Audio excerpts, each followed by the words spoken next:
No es que tú me vas a dar instrucciones de por qué yo tengo que... Yo no te voy a dar ninguna instrucción. Perdóname. Así tampoco, Andrés. No, es así aquí, tampoco. yo pongo orden Andrés, aquí. él me está increpando, Andrés. Tú así vas a tampoco. someterte a lo que yo disponga aquí. Es la única cosa que te pongo. ¿Y esa que viene con ese tono? Porque yo soy el moderador, Claro soy que el sí. anfitrión. Y nadie te lo está Fernando, diciendo. buenas noches. Adelante, por favor. ¿Qué tal? Muchas gracias, Andrés. Gracias por la invitación. Gracias. Un saludo a los compañeros y compañeras que están acá y a la audiencia. Yo diría que en este debate hay un claro ganador, ¿no? Y yo diría que es Andrés Arauz. Y voy a explicar por qué. La primera vuelta ha sido una vuelta llena de ruido, ¿no? Ha sido una vuelta, además, que yo diría que ha estado plagada no solamente de una cancha inclinada en contra de Andrés Arauz, tanto en medios de comunicación, sino también en la que se ha destacado una gran cantidad de ataques por parte del resto de los candidatos. Eso dio lugar a que, por ejemplo, el primer debate ni siquiera podríamos llamarlo en puridad debate, sino que fue una exposición de varios candidatos que coincidían todos en algo que era atacar a Andrés Arauz. Entonces, ¿por qué es el ganador? Es el ganador porque ha logrado demostrar dos cosas. Uno, que él es el candidato que no va a polarizar más el país. Si nos hemos fijado, quien ha tenido el tono agresivo en todo momento, aunque al final hablaba de la unidad y de todos bajo la bandera tricolor y el himno nacional, ha sido Guillermo Lasso. Ha utilizado en todo momento un tono extremadamente agresivo. Y en ese sentido, que se pensaría en principio que Andrés Arauz es quien más polarizaría por su pasado, pues eso ha quedado claro que no es así. Y el otro tema que creo que también ha sido importante en este debate es el hecho de que Andrés Arauz por fin ha podido, en una situación de mayor equilibrio, explicar las propuestas que tiene. Porque normalmente lo que ha ocurrido es que se ha estereotipado todo lo que se ha podido, las propuestas que se han hecho por parte de Andrés Arauz. Y en ese sentido creo que también en lo que ha sido la dinámica y el desarrollo del propio debate, pues ha estado mucho más solvente, ¿no? Y cuando hablamos de repetición, pues por ejemplo, a mí este mantra que continuamente ha estado también utilizando Guillermo Lasso como una especie incluso de mecanismo para evitar hablar de propuestas programáticas concretas, pues no me parece bien, ¿no? Andrés, no mientas más. Andrés, no mientas más. Pero eso es lo que queda finalmente.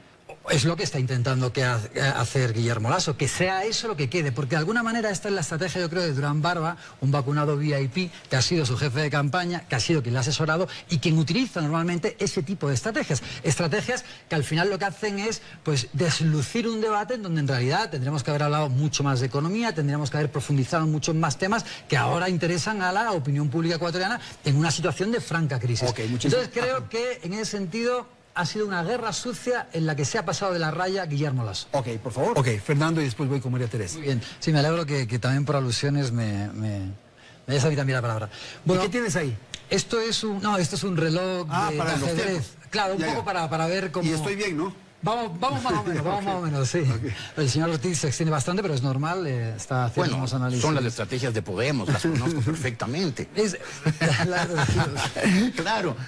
Bien. Entonces yo creo que efectivamente ha habido una mayor solvencia. Me alegro que usted, señor Ortiz, también lo reconozca por parte de Andrés Arauz, y que eso pues ha demostrado y ha roto con muchos estereotipos. Y yo creo que la valoración global es también que gana Arauz. No he dicho eso. No, pero yo creo que la primera parte sí, la segunda no. Y después, de nuevo, el señor Ortiz va al pasado, vuelve a intentar determinar lo que va a ocurrir con el gobierno de Arauz a raíz de lo que él interpreta que ha ocurrido en el pasado. Y yo de nuevo creo que ese mantra de no mientas más está fuera de lugar. Por aquí hemos venido a discutir propuestas y Lasso ha intentado evitar por todos los medios discutir propuestas. Y el que miente es Lasso. Yo le he pillado una mentira curiosa en este debate, porque ha dicho en 2 ocasiones que hay hambre por la nefasta administración desde hace 14 años.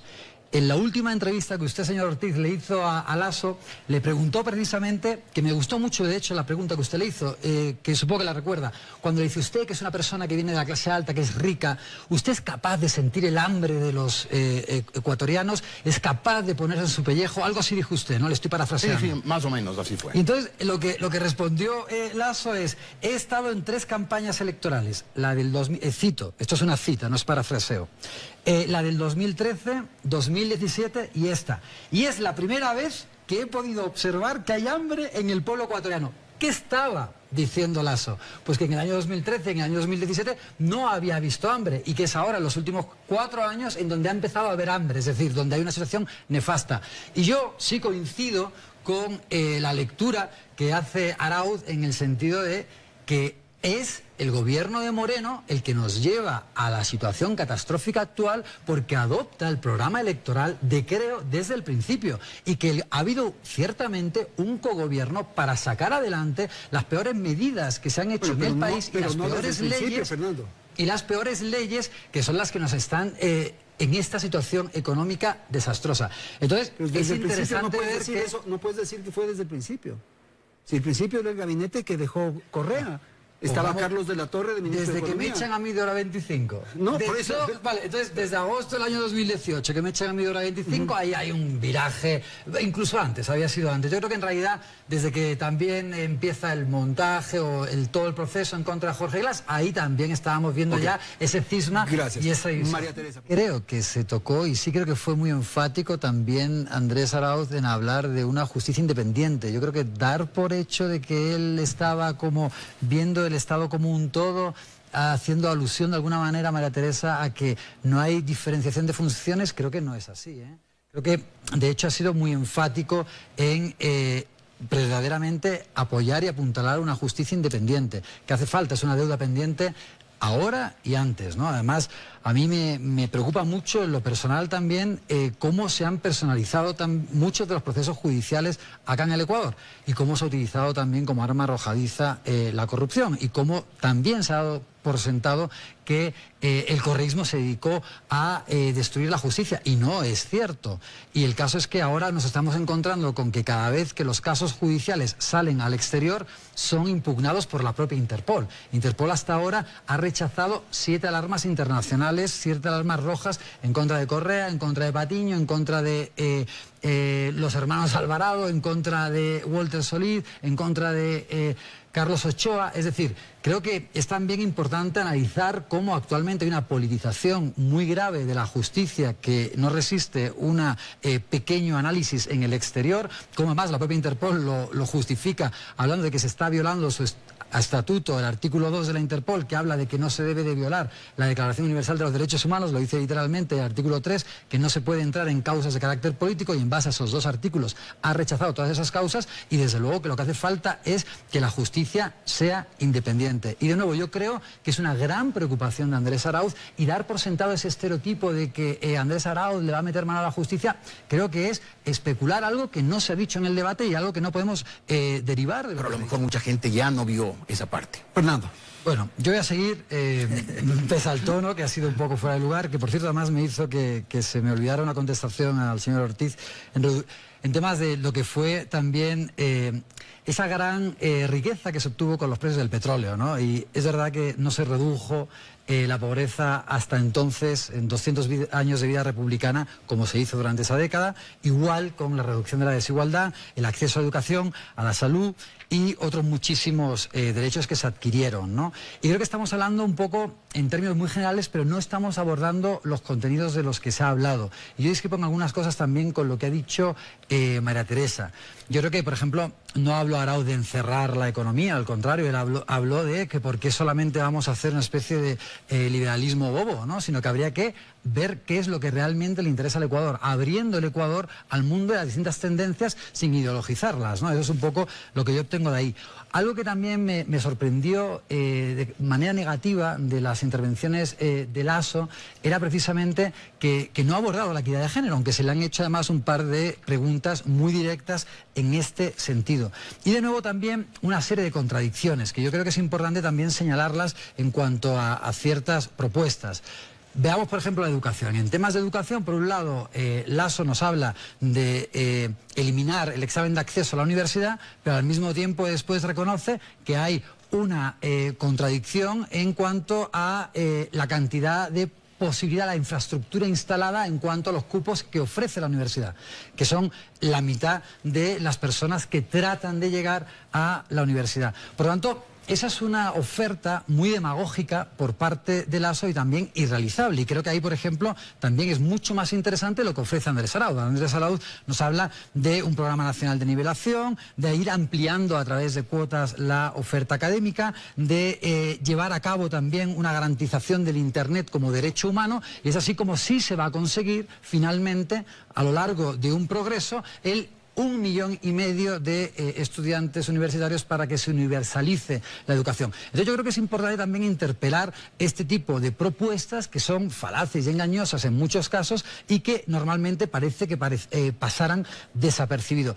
Además yo creo que en el caso de la eliminación de ese examen de acceso a la universidad y lo que sería de alguna manera tratar de universalizar la educación, a mí me extraña también que en este caso Lasso tenga para los jóvenes realmente esas intenciones, porque recordemos por ejemplo esa relación que ha tenido tan estrecha con la UDLA, como de alguna manera él incluso ha dicho que media UDLA se va a venir a su gobierno en caso de que él gane, ¿no? Entonces de alguna manera universalizar la educación significaría en gran medida quitarle el negocio a las universidades privadas y no creo que lo vaya a hacer, ¿no? Entonces yo creo que hablar de los contenidos de las ofertas que se han hecho en el día de hoy durante el debate también es importante, porque algunas de ellas, como en este caso en educación, han pasado desapercibidas y ese cacareado eliminación del examen, pues no hay que engañar a los jóvenes porque no va a poder hacerlo, es pura demagogia por parte de Guillermo Lasso. Ok, tengo que ir a un corte comercial. Como nos habíamos comprometido, doy la palabra a Fernando Casado. Fernando, su apreciación. Gracias.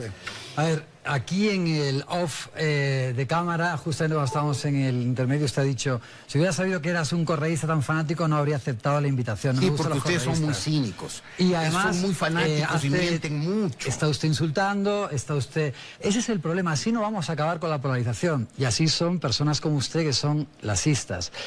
Yo, por ejemplo... ¿Por qué asegura no me interrumpa, señor Ortiz. ¿Por qué asegura eso? Porque usted lo ha expresado. Mire, ¿Cuándo lo ha expresado? Dígame por favor, cuándo. señor Ortiz, Dígame déjeme cuándo que lo yo he expresado. termine, deje de Eso es lo que increpar, hacen deje de ustedes. increpar. Mienten, Deje de increpar. acusan sin bases. Señor, deje de increpar. A ver, entonces... usted no me increpa a mí cuando dice que soy lasista. Yo cuando por favor, escucho... conténgase. Yo sé que ustedes por ejemplo... tienden al fanatismo del correísmo y de Podemos, pero... Señor Ortiz, pero no me vas a decir, No, no me vas a decir que se nada. aclare un ratito rápidamente. No me vas a... Porque me está interrumpiendo mi palabra, Andrés. Pero tú también estás diciendo cosas que no te... Perdona, pero yo no le he interrumpido cuando le he dicho lo que ha querido. Ok, entonces sí, ya. Gracias, ver, Andrés. Ya. Entonces, Pero perdóname, señor Ortiz, Fernando, perdóname. Aquí el que pone las órdenes y soy el moderador, soy yo. Y yo lo tú te respeto. vas a someter a lo que yo disponga aquí. No es que tú me vas a dar instrucciones de por qué yo tengo que actuar. Yo no te voy o a dar actuar. ninguna instrucción. Perdóname. Así tampoco, Andrés. No, es que aquí yo pongo orden Andrés, aquí. él me está increpando, Andrés. Tú Así vas a tampoco. someterte a lo que yo disponga aquí. Es la única cosa que te pongo. ¿Y esa que viene con ese tono? Porque yo Andrés? soy el moderador Claro y soy que el sí. anfitrión. Y nadie te lo Ok, está discutiendo. entonces tú no me Pero vas a decir qué es lo que tengo que hacer yo. Andrés, entonces cumple con el rol. ¿Cuál Por es el favor. rol? Y ahí está, me estás dando indicaciones. ¿Quién eres tú para darme indicaciones, No me grites Fernando? así, Andrés. ¿Quién eres tú para darme indicaciones? No seas irrespetuoso, Andrés. Yo soy respetuoso y te he dado todos los tiempos. Pero lo que te pido de favor es que no me des indicaciones, no me des instrucciones. Aquí el que manda soy yo. Y tú te sometes a mis indicaciones. De modo que vas a continuar con el uso de la palabra, pero no me vas a decir que yo tengo que poner orden aquí. Es un tono muy respetuoso, pero es una oportunidad única para decir una serie de ideas. Mire, señor Ortiz, cuando yo he escuchado las anécdotas que a usted le han ocurrido, cuando le rompieron el manguito rotador, cuando le dieron, le increparon y le violentaron, a mí eso me indigna, señor Ortiz, al igual que a todos nos debería de indignar ese tipo de realidad. Nosotros tenemos que crear una nueva sociedad, una sociedad en la que estemos todos remando en la misma dirección, que es sacar al Ecuador de la situación en la que se vive. Las situaciones de agresividad que estamos viviendo no se deben de repetir. Y en ese sentido es por lo que la polarización tiene que bajar. Hoy lo que yo he visto en la televisión, en el debate presidencial, es claramente cómo es Andrés Arauz quien está ofreciendo su mano, quien está intentando bajar esa polarización. Y quien realmente está manteniendo una misma postura en la que además están irrespetando a los 3 millones de votantes que obtuvo Andrés Arauz en la primera vuelta, es la postura de Lasso. Yo creo que todos tenemos que bajar el tono, todos en el país, porque ahora mismo lo que importa es sacarlo de la situación en la que vivimos. En ese sentido, estoy seguro de que es Andrés Arauz la mejor solución, porque si no, si seguimos con estos fanatismos de llamarme a mi fanático, cuando yo me estoy intentando solidarizar con su situación, porque a mí no me gusta que violenten a nadie. Eso es lo que debemos hacer ahora todos para echar adelante el barco. Gracias, Fernando. 30 segundos cada uno y con eso cerramos. Me alegro muchísimo de que hayamos bajado el tono, me alegro también mucho, Andrés, que en el intermedio me hayas dicho que se te ha podido ir la mano un poco, que ha sido un poco proporcional un poco la reacción, y creo que ese debe ser además el talante. Yo, de nuevo, Jorge Ortiz, que no lo conocías en mi caso, pero en mi caso, después de haber venido a un programa de Andrés Carrión, cuando supuestamente estaban soplando los aires de libertad, fui expulsado, vilipendiado, se me hizo scratches, se publicaron las fotos de mi familia, tuve que cambiarme de domicilio, simplemente por ejercer también mi derecho a libertad de expresión. Entonces, esas son las cosas que debemos de acabar. Y creo que lo más importante en este momento, yo entiendo que tú tengas dudas respecto a Arauz, en cuanto sea presidente se te van a aclarar porque vas a ver que hay una nueva generación dentro de un nuevo proyecto, un mismo proyecto, pero que van a cambiar mucho las cosas y que vamos a estar, como debe de ser, entre todos nosotros, teniendo relaciones cordiales, aunque no estemos de acuerdo, aunque no nos vayamos a ir de vinos, pero que aún así vamos a estar a gusto, porque es lo más importante, salvar en este momento al Ecuador de la crisis. María Teresa.